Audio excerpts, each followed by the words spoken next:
We are delighted that you joined us here today at Concord Foods. We've got a great program for you with some very powerful people who are going to present to you.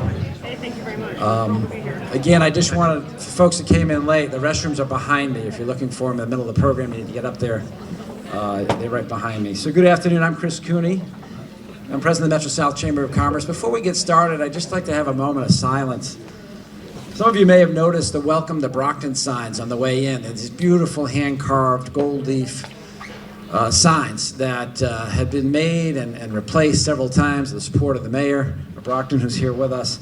And you know, many of you don't know the artist behind that. He was in business here running Pinecraft Signs for 47 years.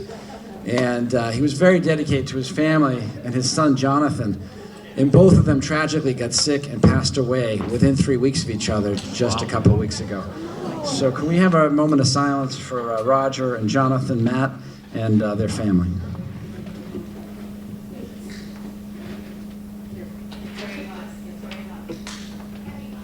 Thank you very much. Thank you. So it's my pleasure to welcome you to this afternoon to Good Day Metro South Luncheon. We have a full program today, so take your seat so we can get started if you're just coming out of the buffet. We want to thank Chef Michael Kane and the Adult and Teen Challenge caterers for doing a wonderful job. Let's have a round of applause. We are so delighted to be hosted today by Concord Foods. Concord Foods is a leading supplier of retail food products and custom ingredients to nationally recognized supermarkets, food service operators, and lead food manufacturers. The company began in 1968, offering lemon and lime juices packed in lemon and lime shaped plastic containers. Pretty innovative, right? Its growth has been extraordinary, and it now employs more than 200 people, and I might be off a little bit on that, from Brockton and the surrounding region. Let's have a round of applause for our host, Concord Foods. And you're going to soon learn, just acquired by Sugar Foods. And we're delighted that the CEO from Sugar Foods is here with us today from California, Andrea Brule. Now I'd like to draw your attention to the green forms on your tables. These forms are for questions and answers portion of our program. Our featured speaker, Secretary Yvonne, has agreed to answer some questions should there be time. Sometimes there is, sometimes there isn't. But if you have a question for the Secretary, please write it out so we can have it available. It is now my pleasure to introduce our MC, Masa Kambabe of Kambabe Immigration Law. Masa.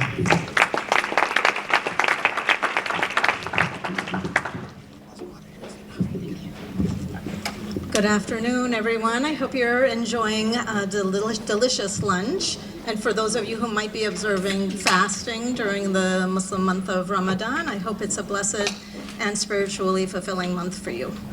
So thank you, Chris. I'm going to start by thanking our chamber ambassadors in attendance today. We have Mary Ellen Baker from HR Alternatives, Jose Camacho, Dedham Savings Bank, Brenda Cairns, OCES Old Colony Elder Services, Suzanne Fernandez from Northeastern Savings Bank, Richard Hook, SCU Credit Union, Catherine Light from Eastern Bank, Felicita Sepulveda, Cape Verdean Association of Brockton, Joanne Schneider, Eastern Bank, and Marcy Venezia, Gleeworks Holistic Coaching. Thank you all.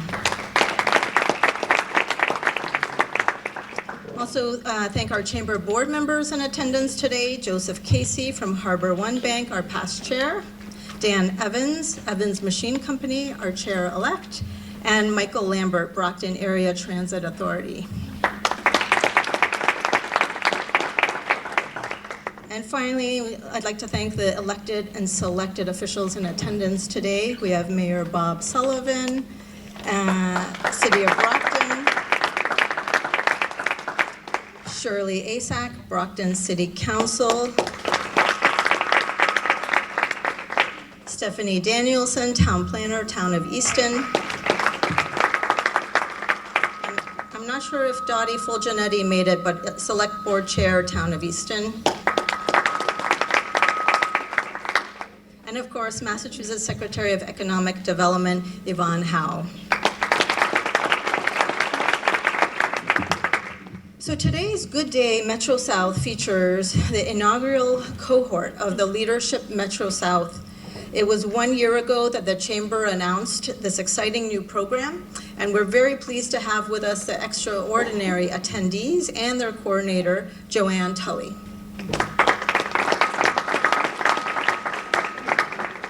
This leadership group has been meeting since last September and has spent many hours together learning, touring, and better understanding this dynamic region. The Chamber and Concord Foods are pleased to have them with us, and we're equally pleased to have their visionary leader who brought this leadership initiative to the Metro South region, Jim Dunphy. Jim is the president and CEO of South Shore Bank, which is the largest community bank south of Boston, and he is a graduate of a similar leadership program years ago. So please join me in welcoming Jim, who I'll be interviewing. Okay, sorry about that. Oh, can you hear me now? Okay, perfect. Okay, so Jim, can you speak to the Leadership Metro South program? Give us an overview about it. Sure, and welcome everyone. Good to see everyone here, and love seeing our leadership program here, the inaugural class, so welcome. The leadership program is an experiential opportunity that goes over 7 or 8 months, and you have different days. Education Day, Economic Development, Justice, and it's for people in the community to learn more about what's happening. So as you go through your professional and personal life, you know more how you can interact. And you know, we've had it going on over in the South Shore region for about 7 or 8 years now, and felt this would be a good opportunity for here in the greater Brockton area. And everyone that goes through it loves it, and you get to meet a lot of neat people and learn a lot of what's going on. And I like to joke, it's like adult field trips. Who doesn't like a field trip? So what are some of the benefits for the participants, both if they're individuals or as organizations? Sure, so you know, the big benefit is you get to learn more about what's going on in your community. In one of our inaugural classes way back 7 or 8 years ago, we had a participant, and his family was in the construction business, and he was a big sports player. And we had Arts and Culture Day, and as he labeled what was his favorite day, it was that. And I look at that probably because he never got exposed to anything like that. And he actually sponsored that day, bought lunch, and did it. So it gives you potentially an opportunity to see things that you normally wouldn't. And then also the cohort that you get to ride on a bus with, do things with, and as you're becoming an emerging leader, these are great people for you to connect with, and as you go through your journey, be able to talk to and share with. Sounds like it's creating a really nice culture of community. That's great. So why is South Shore Bank involved in this, and what is your role? Sure. So as you mentioned, I was in 2 of these programs when I was up in New Hampshire. I actually grew up in the area. I grew up in Abington, you know, next town over from Brockton. And we didn't have anything like this, you know, in the area. And it was so impactful for me. I said, why don't we do it? Little challenging. When I dealt with both the leaders of each chamber, like, oh my God, that's a lot of work. You know, what do we do? And I said, don't worry about it. I'll take it on. But I want it to be something the chamber does, you know, because it helps, you know, grow our playground, make where we live, work, and play better. And so I felt it was important. It had a big impact on me. You know, the first one I did was Manchester, New Hampshire. I was a brand new CEO of a bank, didn't know anyone. And I got to meet 20 people that became friends. And I'll give you another quick story, and I hope I'm not taking too much time. So last Monday, I went and did a tour up in Manchester. And one of the people in the cohort, her name's Liz Hitchcock, and she just redeveloped, you know, an old mill building up there and made it more for the arts. So it's studio apartments, and is for musicians and artists to be able to be in it. It's great. And it was about 15 years ago, her and I, she says, one of the days riding on the bus, Jim, you and I talked, and you talked about your wife and you moving into the area and what amenities as empty nesters are and how important that was. And she remembered that. So, you know, that word got back to me. And so 15 years later, we're still friends. And I took a tour, and what a beautiful building she created. And whatever little piece I had of helping her design that. So. those memories, those friendships, those connections really last a long time with people. We don't sometimes remember that, and how much we can positively influence people. So it's great to hear about that happening here. So tell us a little bit about the process, because I think the leadership cohort is going to be opening up a new application period. So who should apply, and what's the application process like? Sure. I believe applications open up Monday. I'm looking for Joanne, make sure I got that right. Am I right? Yeah. April 1st. So they open up. I think anyone who wants to learn more about your community, be part of it. And I try to look at it as you learn what's going on, how do you interact? Things like Education Day, if we help kids be successful, then when you look at Justice Day, and you see what happens in the courts and prisons, maybe we can avoid a few people attending there. So I think as you're coming up in your career, you're new to the area, it's a great opportunity, and I can't stress enough. I think if you talk to anyone who's been through it, they will give it a thumbs up. Well, thank you for your incredible leadership, for doing something so inspiring and impactful. And we have a gift, a token of our appreciation. A pen, here you go. You can sign off on those applications. Approve them. Thank you so much. We're pleased to be here in this really beautiful, bright space at Concord Foods, even though it's raining out. Usually it's quite bright in here. And so we'd like to thank both the CEOs of Concord Food and its relatively new corporate owner, Sugar Foods, for having us. Both of these dynamic organizations are led by industry veterans. Concord Foods CEO is Robin Galloway, and I want to thank her and her staff, including Deborah Large, for hosting us today. And Sugar Foods CEO is Andrea Brule, and she'll be sharing with us the story of how Sugar Foods recently came to acquire Concord Foods, a little bit about herself and some of her thoughts about the future for Sugar Foods and Concord Foods, and the company's commitments to the employees and to the community. So please join me in welcoming Andrea Brule.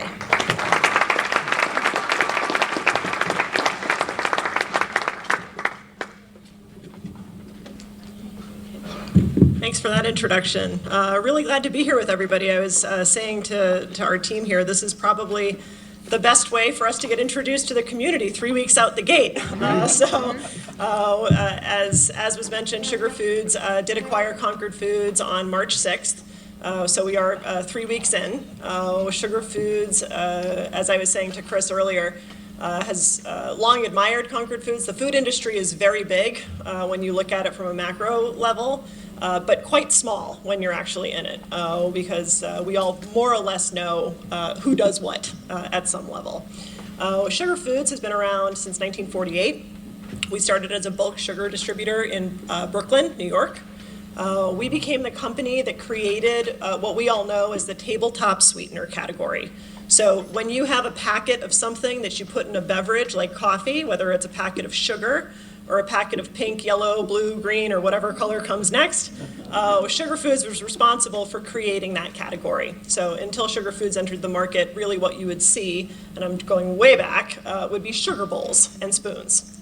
So if you ever wonder why all of the colored packets are 1 gram, it's because at the time the technology was a pneumatic scale of tea packaging that could pack powdered granulated substrates into a 1 gram that was the smallest discrete portion you could get.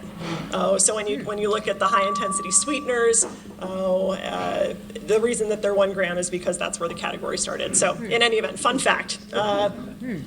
Sugar Foods is in a lot of different product categories. As consumers, I would not be surprised if I did a poll and none of your hands went up if I said, have you ever heard of Sugar Foods? Because we are a bit like secret industry ninjas. We are behind the scenes in a lot of things, but I can guarantee you've had our products. Our products are consumed 1,250 times a second, or as we like to say, that adds up to 100 million times a day of our teams doing things right. And with the acquisition of Concord, we're really excited to add to that servings, but I have not had time to do the calculation. So in terms of some of the customers we serve, we touch every class of trade. So we sell to retail establishments. So if you shop at Market Basket or Stop and Shop or Star or Aldi or Walmart, we're in all of those places. But if you eat out, which I'm sure you do, we're in most of those restaurants as well, whether it's an independent mom and pop or it's a major chain account. I won't go into all the nuts and bolts of what we do because the product categories don't make sense verbally on paper, but effectively, if you can think of anything that goes into a packet, we're a predominant supplier of those things. So pizza toppings, Parmesan cheese, crushed red pepper that probably add up in your junk drawer in your kitchen. We do those, salt and pepper packets, sweetener packets, but also salad toppings. So if you have croutons on a salad or almonds or crispy toppings like onions and tortilla strips, chances are they come from Sugar Foods.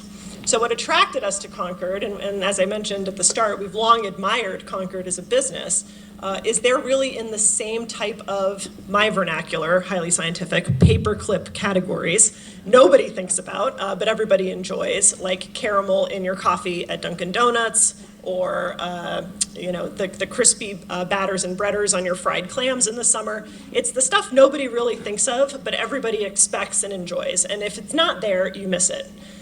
So Concord's capabilities were a real natural match to ours because that's what we specialize in.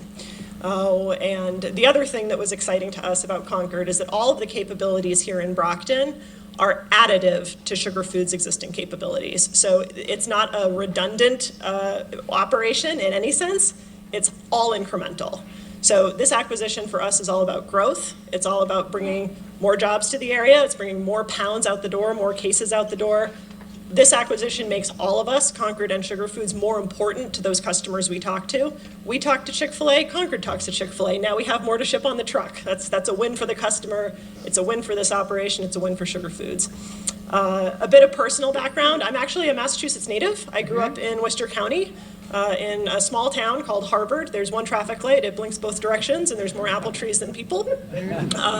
My folks downsized and moved to Clinton, Mass., and I have a sister in Leominster. So I'm in California now, and it is a bit of a long commute, but my family is thrilled that I'm showing my face around here more often. So I really look forward to engaging with the community. As I said, we're 3 weeks in, but if there's any questions I can answer, particularly on Sugar Foods or our plans, please come find me. Nice to meet everybody.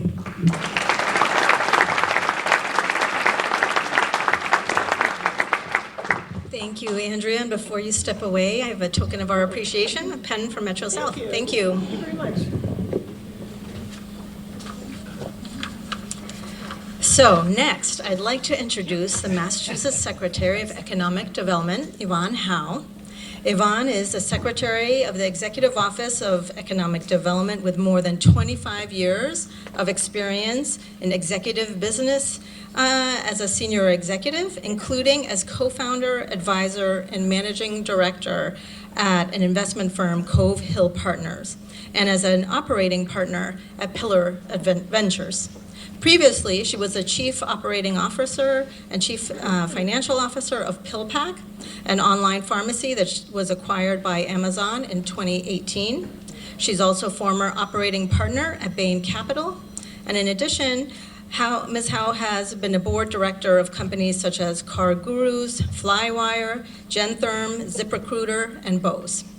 She has also been involved in the community. She's the vice chair of the board of trustees of Beth Israel Lahey Health and a trustee emeriti of her alma mater, Williams College.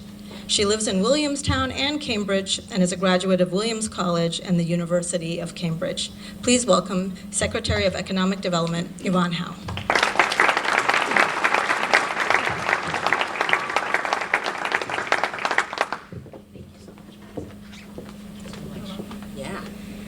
Thank you so much, Masa, for that very kind introduction.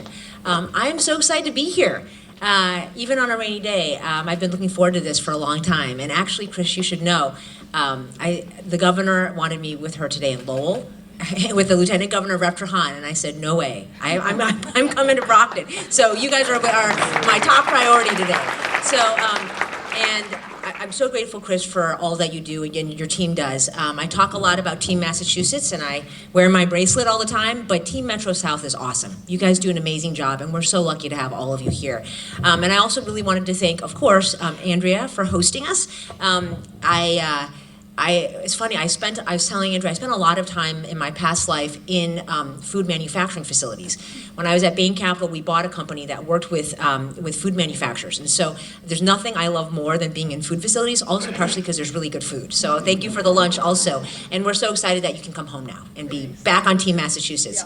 And it's great to see so many familiar faces.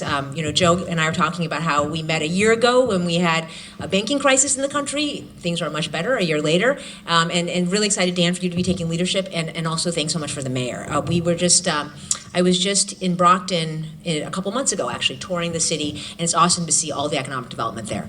What I thought I would do, and to answer Chris's earlier question, I would actually love to leave time for questions, because one of the reasons why I was so excited to come here is because you're all doing the work day to day, working on businesses, organizations, working with the community, and developing our economy. I would love to hear what's on your mind, what's working, what's not working, and most importantly, what can we do better to support all of you? You are my customer. If you're all successful, then the state's successful. And so I'd love to make sure we leave some time for questions. What I thought I'd do is maybe just start with just maybe an update on what we've been working on over the last year, and then we can have a conversation from there, if that sounds good. Yep. Okay, so I have been in the role now for a year and a couple months. And my prior experience, as Masa so kindly described, has all been in the private sector. And I never thought I'd be in government. I was sitting at home and my phone rang and it was a number I didn't recognize, and I picked it up, thought it was the kid's doctor's office maybe, and it turned out to be Governor-elect Maura Healey. And she said, I want to have someone in my cabinet with business experience. Would you come talk to us? And a couple weeks later, I got sworn in this role. And so it's been a tremendous honor and privilege. I'm learning a lot, and we have so many awesome people across our state. And we also have real work to do. So one of the first things I learned when I came into the role was that in our state, we are required by legislation once every 4 years to do a formal economic development plan. It's kind of like a strategy for the state. So I said to the governor, well, we have to do this. We got a deadline and you got to do it. We can check the box, kind of like homework, or we can really do it. And she said, of course, no, let's do it. Let's come up with a plan. Let's really figure out how we're going to grow the economy. And so we took it very seriously. We did 9 regional sessions across the state, including one at Bridgewater.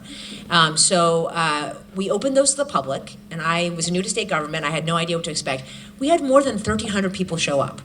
It's unbelievable, and I think a lot of you actually came, and people showed up and they gave us all their input and their ideas, and then we did sector-specific meetings because different parts of the economy are different. So we did a deep dive on banking, we did a deep dive on tourism, on small business, on rural communities, on higher education, on hospitals, all different parts of our economy.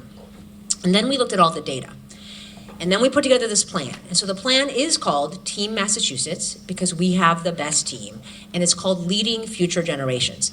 Because when we looked at all the data and we got all the input from all the different sessions, what we realized is we're so lucky. We in our state have led for a very long time, and we've been very successful. I mean, we started our leadership, 250 years ago with throwing some tea in the harbor and starting a revolution and building the country. But at every step along the way, we've led in so many ways in innovating and driving change in business and in science, and also in things like having the first universal health care, or having the first legalized gay marriage, or having the first in terms of COVID vaccines and testing. So we've led throughout time. And we are at an interesting inflection point. This is not the time in the world that things are peaceful and everything's great and we can just kind of hang out and coast. When we looked at all the data, we saw that while we have been very successful for a long time, we are living in kind of an interesting moment. We have 2 world wars happening, which I kind of thought we were done with world wars, but apparently not. It's really heartbreaking. We have a Cold War with China, where my parents and grandparents originally are from. We have the climate the warmest it's ever been. And when I was growing up, I thought that, America was the good guy. And when the world gets in trouble, America will save the day. We're going to be the superheroes. We look at D.C. right now. We're in an election year. And I'm not sure how functional our federal government is right now, despite a lot of people trying. So I'm not sure we're actually saving the day from D.C. And I don't know what's going to happen in November. And then I look at other states. We looked at all the other states. And it's interesting, there are some states who are actually doing really well, very well, if you look at the statistics. And they're growing, and they're open for business, and they're low taxes, and they're cheap, come to their states. Those are also the same states that don't believe in science. They don't believe in immigrants. They don't believe in gun safety. They're trying to change their textbooks to tell people that slavery was good for black people. They don't believe in letting women choose what to do with their bodies. Like, I'm a business person. I don't really care how low your taxes are. Like, I'm not sure that's the right way to lead. So when we looked at all of this, we kind of said, look, this is an interesting time in the world, and this is a time for Massachusetts to lead again. Not just now, but for many future generations. This is a time for us to really have a different model. So the goal for our state and for our economic development plan was, let's be the best state, where we can show people that we can be a high growth, strong economy, solving big problems, creating awesome jobs for all kinds of people, and also be an amazing place to live, where we have mountains, we have ocean, we have culture, we have sports, we have arts, and we care about each other, and we care about letting people live the best lives here. So that's really the kind of North Star of the plan. And then when we dug down into it, we had 3 big priorities in the plan. So the first priority was all around fundamentals. I think this will be true in Metro South. It will resonate, I suspect. But we said, gosh, we have all these fancy ideas of things we want to do, but we can't do any of those things if we don't get the fundamentals right. And in our state, we are kind of the victims of our own success. So the fundamentals for us start with, we have to do a better job on housing. We just don't have enough affordable housing, marketplace housing, workforce housing. We need more housing everywhere across the state. So that's a fundamental. Another piece is transportation. It was like the middle of the day. I'm driving, sorry, and I realized I forgot to change out of my shirt. I was at a plumbing day at the State House, so I'm wearing my plumbing day shirt very proudly here. So I apologize, but I was rushing from the State House, and it's the middle of the day, and there's like bumper to bumper on 93. Like, how could it take so long to get here when we're not that far away? And so transportation, we have to invest in it, and we are investing in it. And things like childcare. So I'm leaving today from this to go to a meeting in Roxbury to talk about how we really innovate on childcare so we can get people back into the workforce by helping them take care of their families. So we have to get the fundamentals right, and we have to keep investing in all of our towns and cities and infrastructure. So that was the first pillar, is fundamentals. The second pillar is all around talent. Our state has been successful because we have awesome people who grow up here, like Andrea and all of you. And then we have awesome people who come to our state to study or to work, and then they stay here. Our talent is the secret sauce. That is the secret of our success.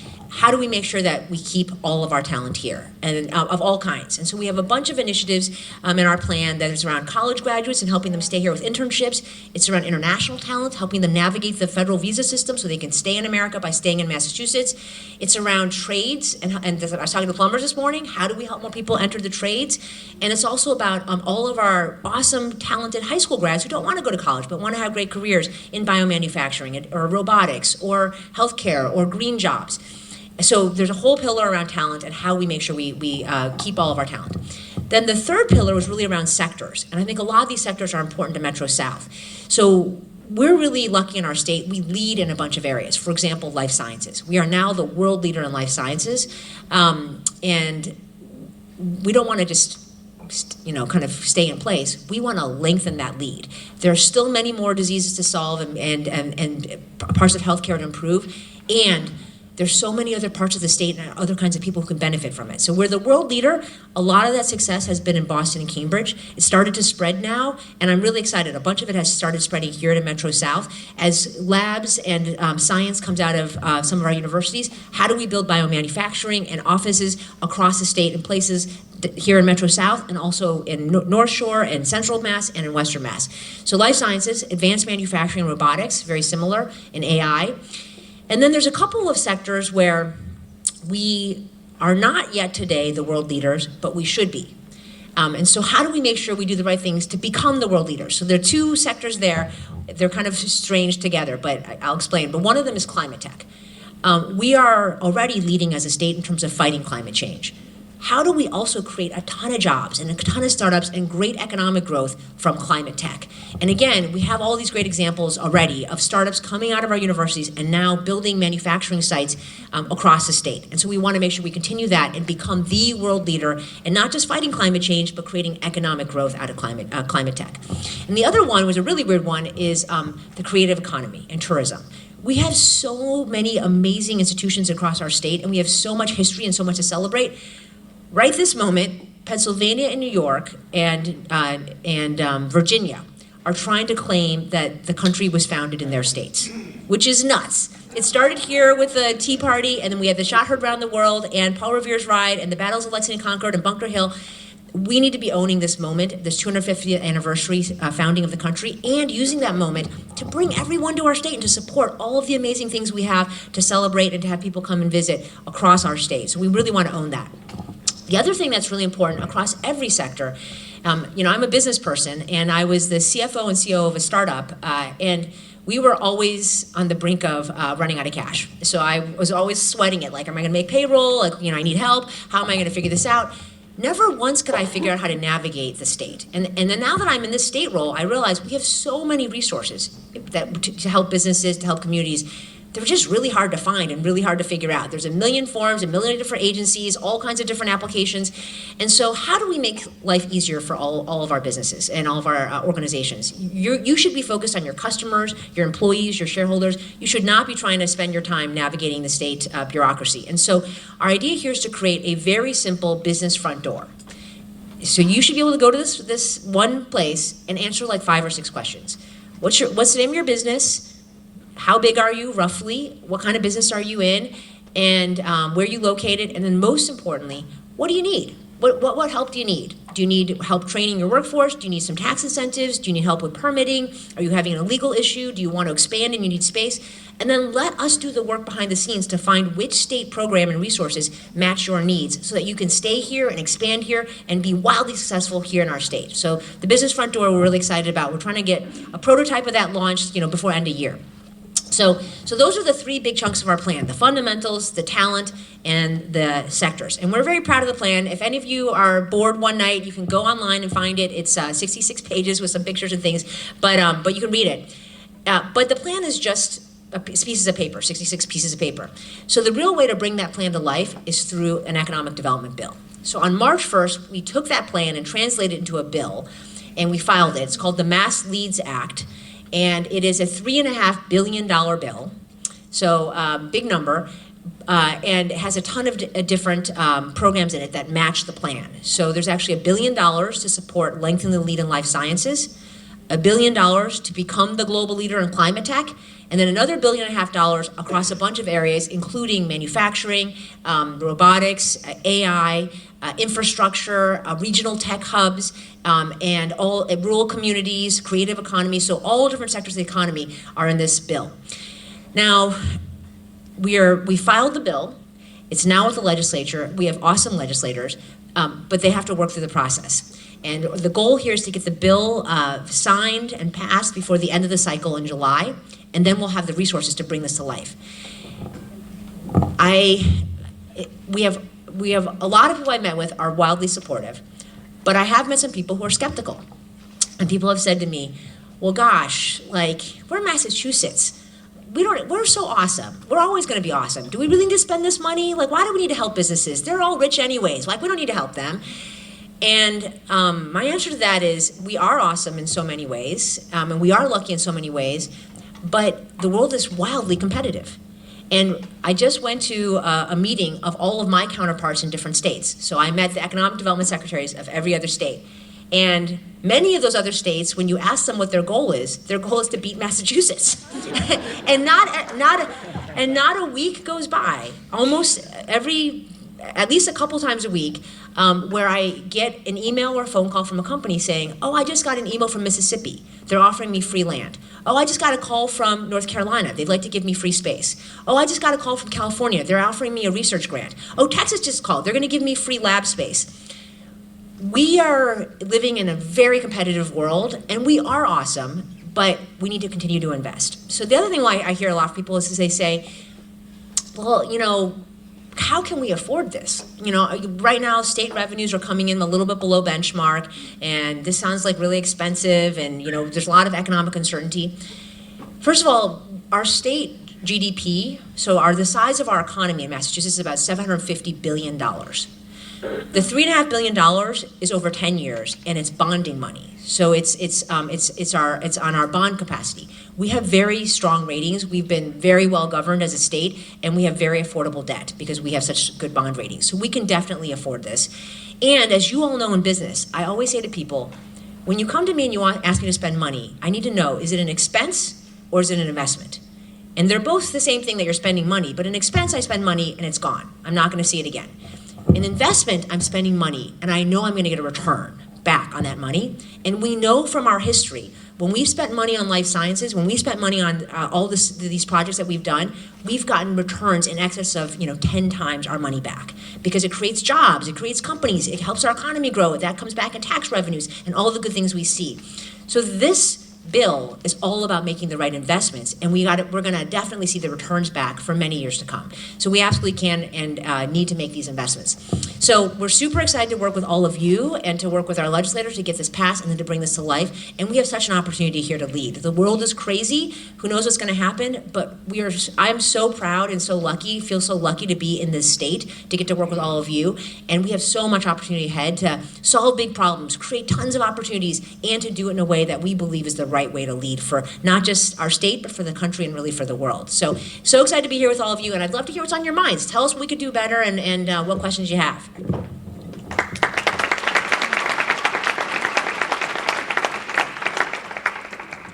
Thank you. I am so inspired by what you've just spoken about, and I think it dovetails so beautifully with the program that Jim Dunphy is working on here on a local level. By the way, I was going to say, I want to apply for that program. That sounds awesome. Am I allowed to apply? That sounds like this is the kind of stuff that makes our state great. The fact that we have members of the community willing to invest time to help the next generation rise up, like how awesome is that? I forgot to say that. Yeah, I'm super inspired by that. Thank you for doing that.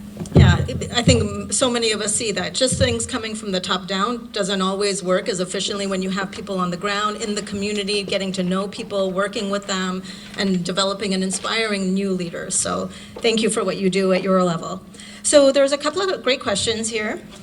So the first one is, what strategy is the state activating to attract and support green energy, wind, solar, etc.? Well, if we get $1 billion of climate tech, that'll help. but actually, so to be kind of more specific, so climate is the existential crisis of our time, right? I mean, my kids actually worry a lot about it, and you look at the science, the Earth is getting warmer every day at a very alarming pace, and we felt it. Even here in Massachusetts, we felt it. Last summer, I visited the farms in western Massachusetts that had this incredible flooding, destroyed crops for many seasons to come. We've seen the flooding in North Shore. We've seen the hurricanes battle our coasts. And so this is not a kind of fictional thing. We know it's happening. We in Massachusetts, we don't do things because they're easy. JFK said it. We do things because they're hard. Figuring out how to fight climate change is hard. It requires innovation, it requires science, it requires creativity, and we're good at that. So we are probably one of the leaders right now. Actually, we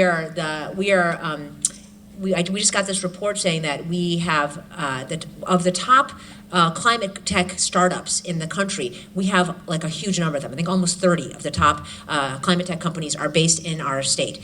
So we already have a lot of the science and the research happening here, and they're now spinning out. And how do we help those companies succeed? How do we help them start here, stay here, expand here, and become world leaders from here in the state? So a bunch of them are here. I think on the list are companies like Commonwealth Fusion, that is now in Devens, Sublime, that does decarbonized concrete. They've now are moving to Holyoke. There's Ascend Elements that does batteries, Form Energy. So a lot of these startups are ones that you may start hearing about soon. And so we already have done a lot of work because as a state, we set very ambitious targets on emissions, and so we become a customer and we help all of our communities sign up for these startups and their new innovations.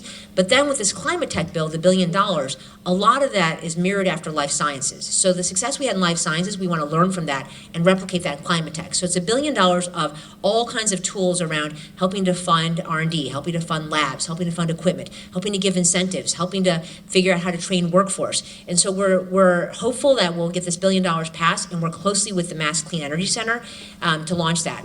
The other thing I will say is that when you think about climate tech, when you think about life sciences, it's much easier. So whether you're trying to solve, and find a cure for a disease like Alzheimer's versus cancer versus, mental health, it's all like you're doing drug discovery.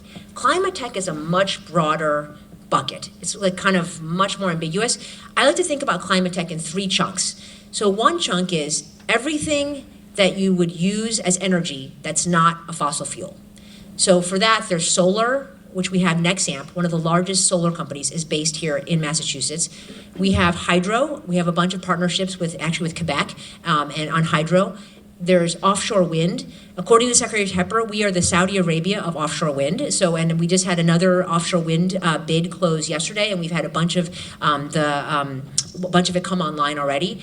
And there's fusion, and Commonwealth Fusion is one of the leaders there. So we already are leading in trying to find alternative energy sources that are not fossil fuels. That's bucket one. So there's lots of different things in that category. Bucket two is any kind of way to just use less carbon, to have less emissions. And that can be a lot of things. So we visited a company in Worcester that is working on alternative leather. So you don't have to have cows to make leather. There's a company we visited in Charlestown that is helping cows have better digestion so they don't emit methane. There's a company that is doing all kinds of work on in Somerville that's doing work on alternative meat, so you don't have to raise cows. These are just ones around cows, but there's so many other things in this bucket, including batteries and electric vehicles and scooters. So that's a very broad bucket of anything that involves helping to decarbonize anything we do. And then the third bucket is all around the tech. So AI to help us anticipate and forecast, all the different modeling tools, ways to kind of incentivize with market incentives. So those are kind of the three buckets, and we have opportunities in our state for all three. And what's exciting about climate tech that's a little bit different and I think better than life sciences, when life sciences first started, it was almost all in Cambridge. And now it's starting to spread, but it's taken a long time. Climate tech, because it's so varied and so diverse, I think it's starting already in the very beginning days all over the state. And so I think every region, including Metro South, should have a really big opportunity in climate tech. Thank you. So we have lots of great questions here. People are excited. So one of the questions next was, well, it was actually a comment. How can you ask? People say to you, how can we afford this? And they were recommending that you say, how can we not afford to fund this? And they'd like to know, how can we here support the passage of the proposed legislation? Well, I love this question. So we do have really awesome legislators, and we are very lucky. I didn't know any legislators until I came in this role, and I've now spent a lot of time with them. And we are lucky in our state, and this is why we're so well governed. We have legislators who care deeply about their communities, who are wicked smart, and who are really mission driven. I think nobody that I've met with in the legislature says, I don't care about the economy, or I don't care about businesses. The question is the degree. And so I think what's really important is for you to talk to your legislators in your districts to say, no, this is what's really important. These are the things that we need help on. Here's how we're getting competition from other states. Here's how we're getting competition from other companies in other states. But having you all voice your opinions to legislators, especially in the next couple months, to help make sure that we get these priorities passed will be really, really helpful. So another question is about what programs do you suggest to strengthen economic development in gateway cities and more rural towns? You talked about Holyoke. I grew up in Western Mass in a small town called Ware, yes, 413, and they're suffering. So what kind of programs are there for those communities? So that was a big focus. So there's many things we should be proud of in our state. And so one statistic that I don't know if everybody knows, but we're the highest income per capita state. We actually surpassed Connecticut recently. So that means we're the wealthiest state. It's pretty amazing. We're also the highest educated state. We're the best state for women. There's all these kind of good things. There's some statistics I'm not proud of. So we are the third most unequal state in terms of income inequality. And when you look at so we're the richest, but we're one of the most unequal. And when you start to dig into the data, you find that the gap in income inequality is by ethnicity, it's by educational background, it's a lot by region. And the gap between Boston, Cambridge, and other parts of the state is big. In some cases, it's $30,000, $40,000, $50,000 difference per year in income. That's crazy. We're not a huge state. I mean, this is the thing that's like amazing to me. We're not a huge state. I'm driving to Western Mass tonight, actually. From end to end, it's not that many hours, and we have so many talented people everywhere, and we have amazing schools everywhere, amazing companies everywhere. We need to close this income gap by helping every region rise. And I just said this to the mayor's team recently. We can't be successful in our state if Boston's not successful, of course. They're our biggest city. We need Boston to win for the state to win. However, We also can't be successful if only Boston wins. We need every region to rise along with Boston. And so we think about this a lot. So gateway cities is a big focus. We prioritize gateway cities in a lot of our programs, including we have this program that probably many of you know about called MassWorks, the Community One Stop. We gave away $160, almost $170 million last year to 351 towns and cities with a lot of focus on gateway cities and economic development. And then for rural cities, one of the things in our economic development bill is to put a special designation on rural cities. So of our 351 towns and cities, 181 of them are rural. And those places are really struggling the most because in many cases they don't have a town manager, they don't have a mayor, they can't fill out the forms, they don't have the resources to do planning. And so how can we actually give rural cities some extra support and to have a real rural economic development plan? Oh, and we have a dedicated rural person. So for the first time ever in my office, we hired former Senator Ann Goby to join our team to full-time, every day focus on rural agricultural economic development. And Gobi did a lot of great work in Western Mass. So a great follow-up to what you just spoke about is, does your office provide stats in economic development funding by race and or ethnicity and by region? Yes, this is a big area of focus. So we give out a ton of grants across our office, but also under our office, and I've learned so much since joining state government. But in Massachusetts, we have a system where we have the state government, then we have these quasi-organizations. So these quasis are nonprofits that are separate from the state, but they are funded by the state, and the CEOs are picked by the state, and I chair the boards, and the governor appoints the board members. So they're kind of a funny in-between. The reason for this is because by being separate standalone nonprofits, they can move much quicker, sometimes than state government can, and also they outlast any administration. So they can kind of continue and keep momentum up kind of across administrations. But they're very closely aligned with us. So we give out a ton of programs through our quasis, and we have a bunch of them. We have Mass Tech, which does a lot of work on cyber and AI and robotics, manufacturing, quantum. We have Mass Life Sciences for life sciences. We have Mass Ventures that does early seed startups, including climate tech. We have Mass Growth Capital, which focuses on small businesses. We have Mass Development, which focuses on property and real estate. And we have the Mass Clean Energy Center for the green technologies.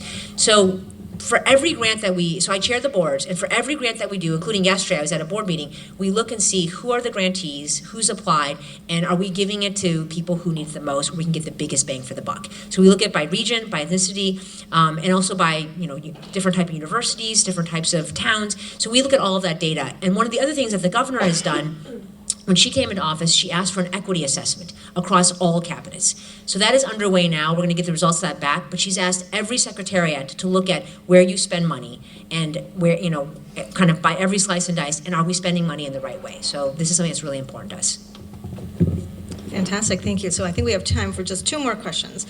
A practical one. You mentioned our state has many resources for small business owners. Where should we start to look? Mass Growth Capital. So Mass Growth Capital is our small business quasi.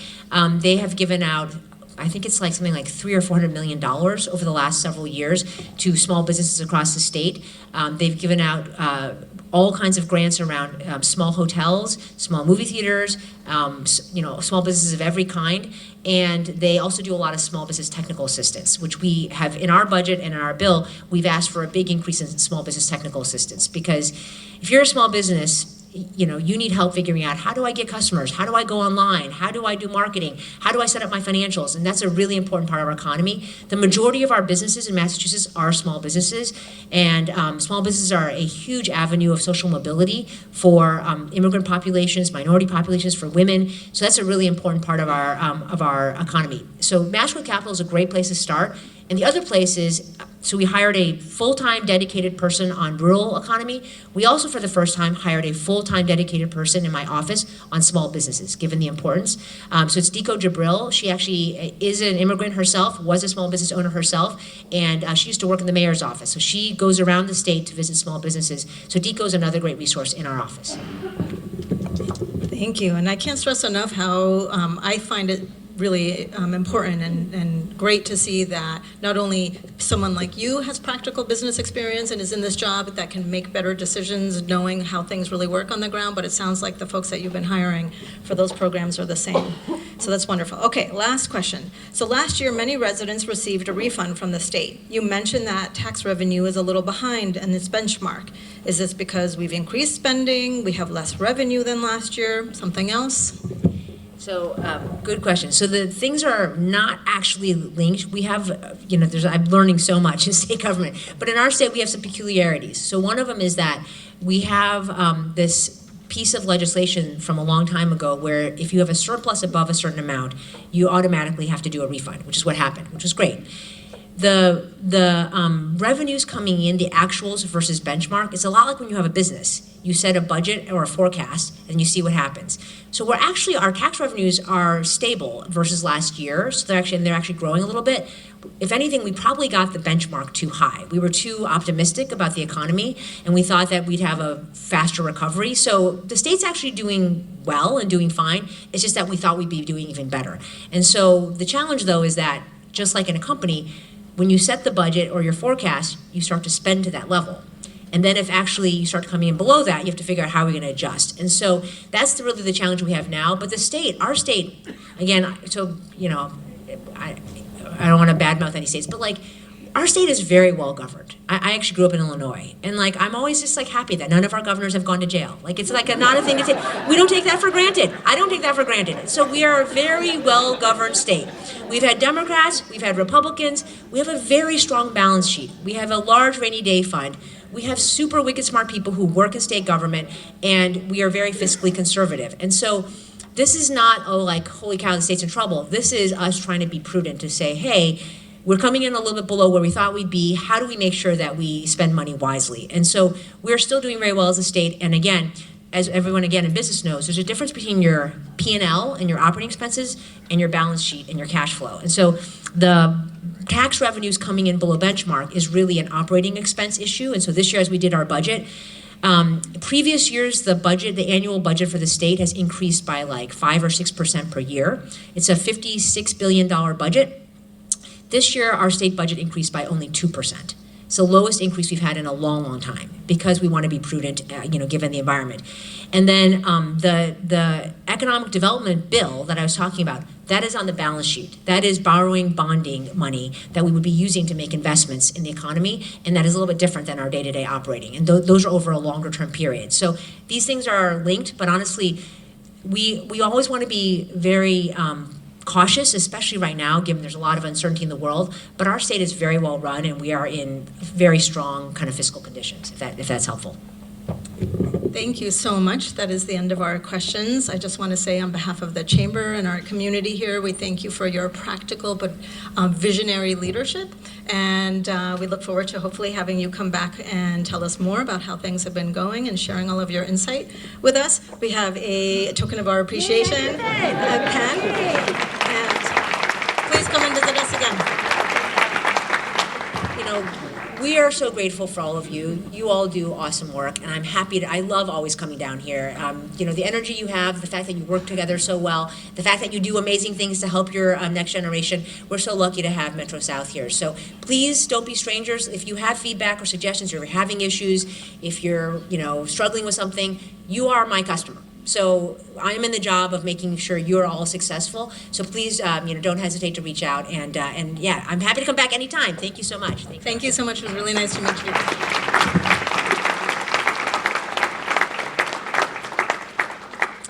Okay, so I have a few announcements. We have a ribbon cutting coming up at Leading Light Behavioral Health in Brockton on April 19th at 2 p.m. A regional business after hours at Plain Ridge Park Casino, April 22nd. An April Good Day Metro South Luncheon with the new CEO of Mass Taxpayers Foundation, sponsored by Bridgewater Credit Union on April 26th at noon. An annual Small Business and Entrepreneur of the Year Award, sponsored by Bank of America, May 10th at Thorny Lee Golf Club. And then we have some door prizes, which I left at the table. Hold on one moment. Keep you all awake. Okay. So prize number 1 is the Action Report and a $25 gift card and Action Report Spotlight. And the winner is Cindy Conquest of Easter Seals. And prize number 2 is a $25 gift card, and the winner is Ann Beauregard. Okay, and let's see. So please see Emma Pinardi before you leave, those who won the door prize. And again, quick thank yous to today's ambassador team, Rich Morgan from Rich Morgan Photography. I hope those pictures come out good.